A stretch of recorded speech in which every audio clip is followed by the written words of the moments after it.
Welcome to This Week in East Brunswick. Today, Amy Fisher will speak with local artist Philip Richmond, who has his work on display at the East Brunswick Library this month. On our review of Monday's Town Council meeting, proclamations were read for Alpha Delta Kappa Month and Fire Prevention Week. Also, a presentation was given updating the council on the progress of the new bike path linking the municipal complex and the Brunswick Square Mall.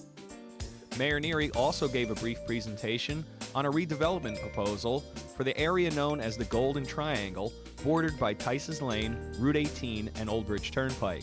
We'll have more on these later. Part 2 of Going to the Chapel with Judith and Jim is coming up, as well as information on an annual crafts fair put on at the Senior Center. This and more coming up, including a hayride at the Gia Marie's farm. Stay with us. Faster than searching the World Wide Web. More inspiring than a half-calf mocha latte. Able to answer any question with insight and detail. This superhero of knowledge can find the answer to any question no matter what the problem. And she works in your neighborhood at your public library. When you need to know, get to know your library. Log on to njlibraries.org. Hi, I'm Amy Fisher for EBTV News, and I'm in the studio with Mr. Phil Richmond, who has been living in East Brunswick for 50 years, is the longtime previous owner of the Graphic Color Printing Company in South River, and a good friend of mine from when I was working in the schools, and he used to print Spotlight and Education for about 25 years. That's right. And now, Phil, you're concentrating on your oil painting, which is really great, and you have this wonderful exhibit at the library. When did you start oil painting? Oh, I don't know when I started oil painting exactly, but I did start when I was around 11 years old, and I worked with watercolors and kind of worked my way up to oils. And in those days, of course, we couldn't afford to buy any material, so the artists who liked our work, who thought that we showed some kind of a future in art, would furnish us with, I mean the other students too, with brushes, mostly cast-off brushes and paints, and we didn't even use canvases in those days because that was too expensive. So we used pieces of plywood, and the artist showed us how to treat the plywood with shellac, and after it dried, then you could work with oils. Well, was that an art school in New York? These were they weren't schools exactly. They were classes that were set up after school in various places in the neighborhood, like settlement houses, basements of the better, newer buildings, and they would, after school, they would teach painting, drawing. Some of them would teach acting, dancing, and so forth. These were professional people in the arts who were out of work. Oh, and this was during the WPA program under the Franklin D. Roosevelt administration during the Depression. And where did you live then? I lived on the Lower East Side of New York City, and that was where that's where we learned. Now it's interesting, some of the paintings here are from that era, even though you've done them, some of them recently, and you have one that's really fascinating of the sweet potato vendor. Where did you get the idea for that from?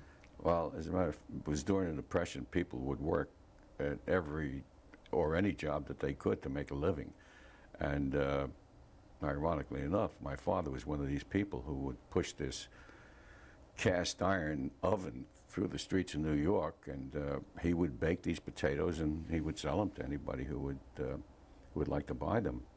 And it was not a steady job because I mean the weather and everything could interfere with it.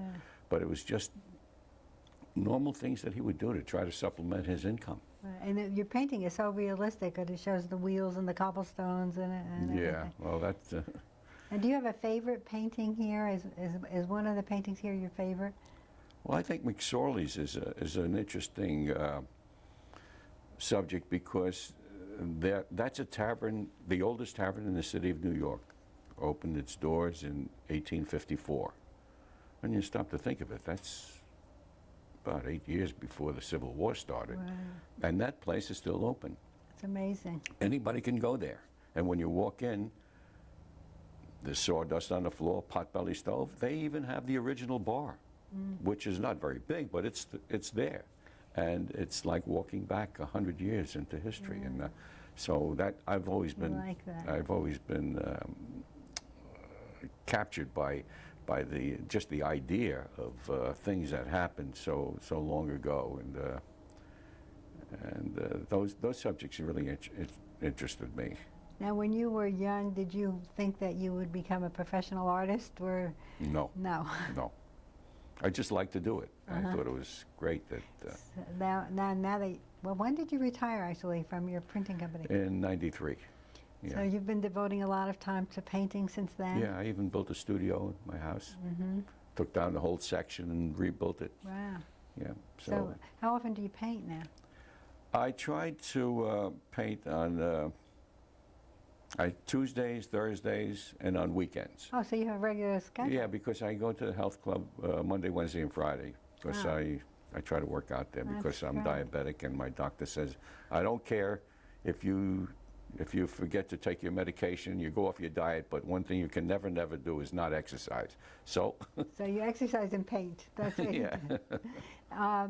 If anybody would like to buy one of your paintings, are you amenable to selling it? Oh, yeah, yeah, Okay, great. And I think you have a telephone number in the library that you could be yeah. contacted The information desk has a listing of the paintings and the Okay. prices. Great. And of course, they can always call me. And this exhibit is sponsored by the East Brunswick Arts Commission? Yes, yes. That is really wonderful. And how long will it be up until? Till the end of October. Great. Well, before we close, which I'm getting information that we're running out of time, just tell us about this painting behind us. When did you do that? I did a series of 3 of them. We were in New York one day, going to the theater and for a matinee, and I always bring my camera with me, you know, just in case. And we were staying overnight anyway, so I took some pictures. And then when I was in between subjects, I just painted one after another. Yeah. And this one. So that's what you do. You take a picture of what you plan to paint, and then you take it That's home very and paint helpful it. because of my eyes. I'm nearsighted, and I can't get used to the bifocals, so Right. it's a lot easier for me to work with photographs. Well, they are great paintings, and it's a wonderful exhibit, and I hope everybody comes to see it. And thanks for being here today. Thank you very much for inviting me.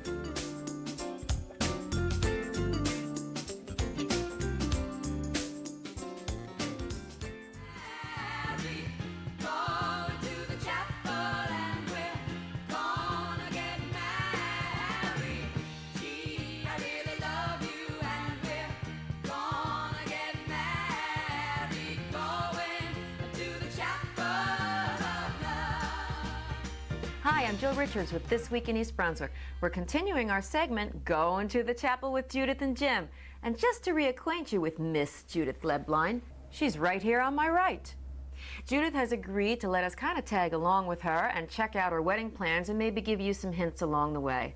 Sitting on my right is today's guest, Patty Petrillo, owner of The Wishing Well. Patty, you're a wedding planner. Yes. And you're working with Judith? Yes. Well, how did you meet Judith?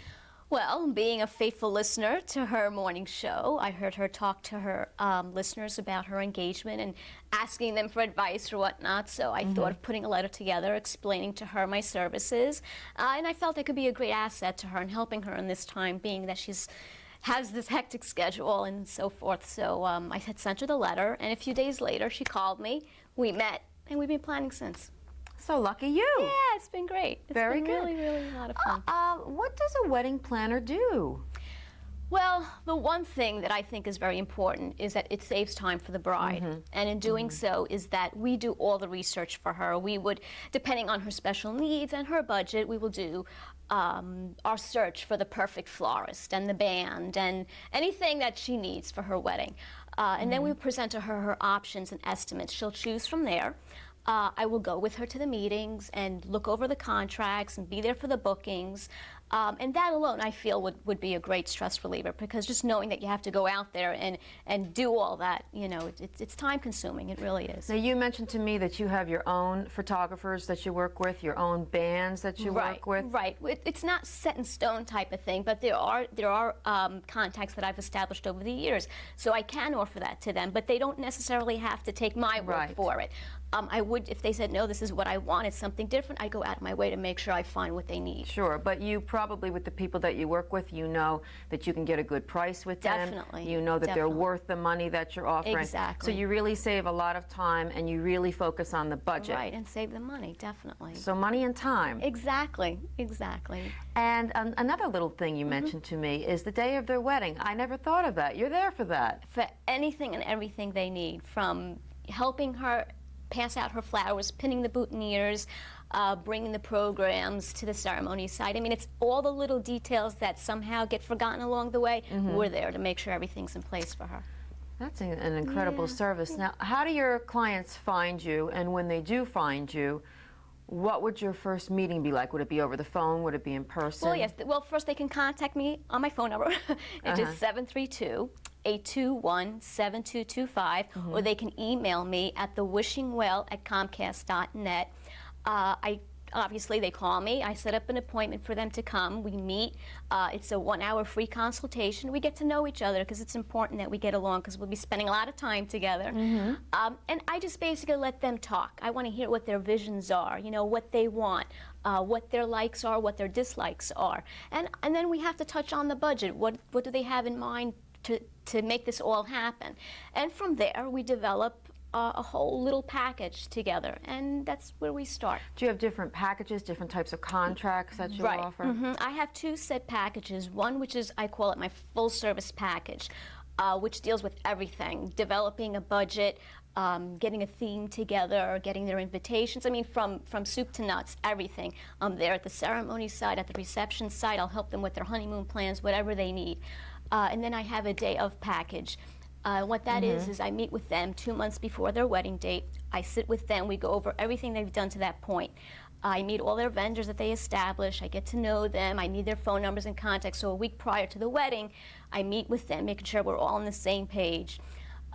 Be there, obviously, during rehearsal. I organize that for them, give the attendants and their family members their roles of what they have to do that day.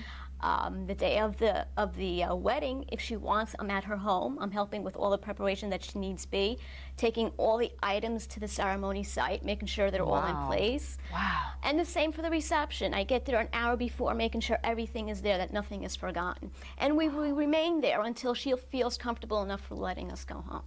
And so you're also there for the rehearsal dinner? Yes. That's part of the package? If she wants us there at the dinner and help her organize that, we'll be there for her. But we're definitely there at the rehearsal for the ceremony, making sure everybody knows what to do. Do you feel that this helps the bride's mood? It does. It's a great stress reliever. And has to be. Being not related to her and not knowing anybody in her family, it really helps her out a lot. Well, give me a hint on what trends are hot. Are big weddings still in? Small weddings in? It's all up to the individual. It really is. It's the intimate weddings. They're very in. They want to keep it just with their close family and friends. It's a lot meaningful, a lot family oriented. Wow.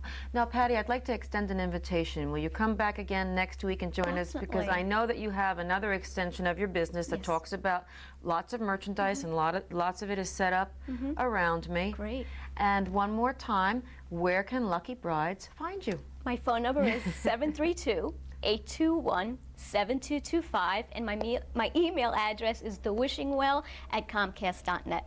Oh boy. Patty, thanks so much for joining us today. We'll see you next time. Great. And we'll see you next time. I'm Jill Richards with This Week in East Brunswick. Don't miss an episode of Going to the Chapel with Judith and Jim. Till next time.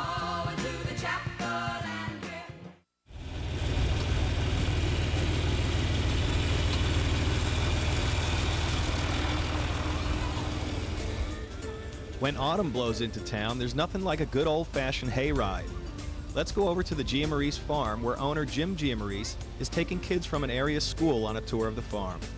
Okay, good morning, boys and girls. How you guys doing? All right, can you guys look over here? All right, my name is Jim. I'm the farmer. I'm going to take you on a hayride. You guys excited?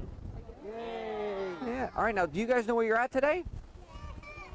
Where are we at? Yeah, all right, now, think about this. What do you guys get from a farm besides pumpkins? Apples? That's a good answer. How about food? Do you guys like to eat?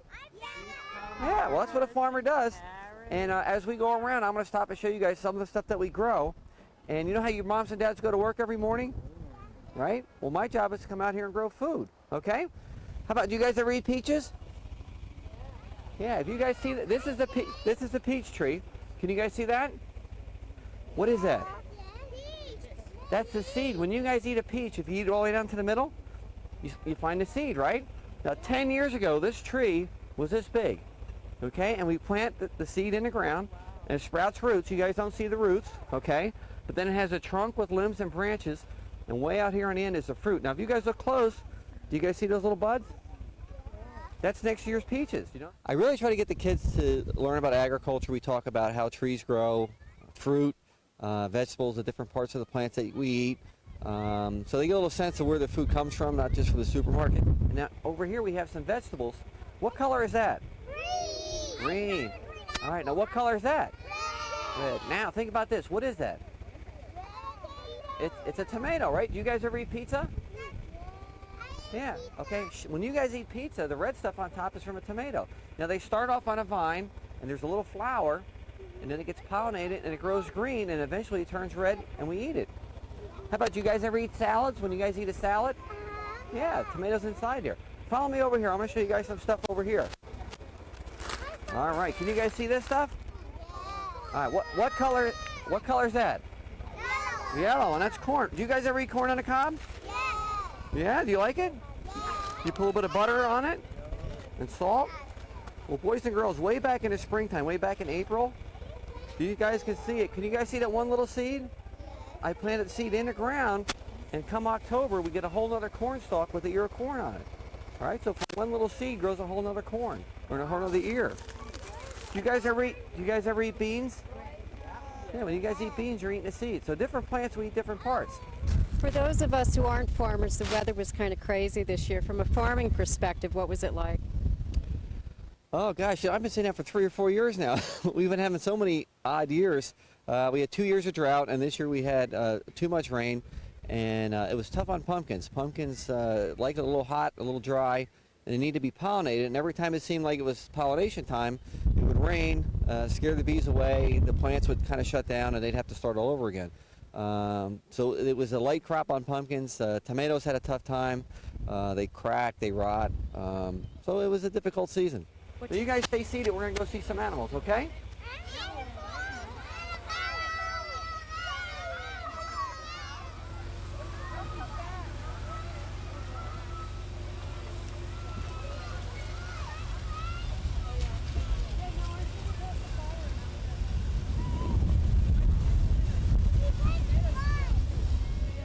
Boys and girls, can you guys look over here? What kind of bird is that? I don't know. That's a turkey, right? Do you guys, you know what holiday comes up in November? Yeah, it's a turkey, right?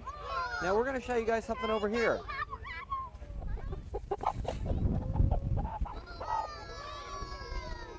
All right, what do we have here? Yeah, can you guys see them? You guys can touch them if you want. Now, what kind of noise does a chicken make? Do you guys know what kind of noise a chicken makes? You guys see him? Wasn't he soft? All right.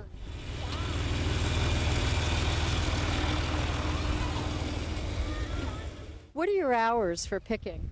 Mondays we're closed. Every other day is 9 to 7, except for Sundays. Sundays are 12 to 7. And what are the rules for pumpkin picking? Well, you want to find a nice orange one with a nice stem. You know, weight is, you know, it could fool you. It could be a 12-inch diameter pumpkin, and one could weigh 10 pounds, and one could weigh 20. Unfortunately, we charge by the pound, but, you know, it depends on how thick they are inside. If you want to eat them, you get more for your money, obviously, if you know, buy a fat one. Are you growing different varieties? Yeah, it's funny because pumpkins, even though they're all orange and they all kind of look the same, there are maybe 8 to 10 different varieties within that category. So yeah, we grow about maybe 5 different kinds. What are your favorites? Well, if I told you that, then everybody would grow them. How late in the season are you open? We usually try to close, Halloween the 31st. Sometimes we have a skeleton crew around, so you can still come in the store and get some things. But obviously the local stuff kind of wanes pretty quick once we have a frost, and then we open up again for Christmas with trees. And how do you tell people how to get out here on Fresh Ponds Road? They can visit our website, www.jimmeriesfarm.com, or give us a holler, 821-9494, and we'll give you directions. It's pretty easy. We're just, we're on the other side of town, so most people don't realize we're out here.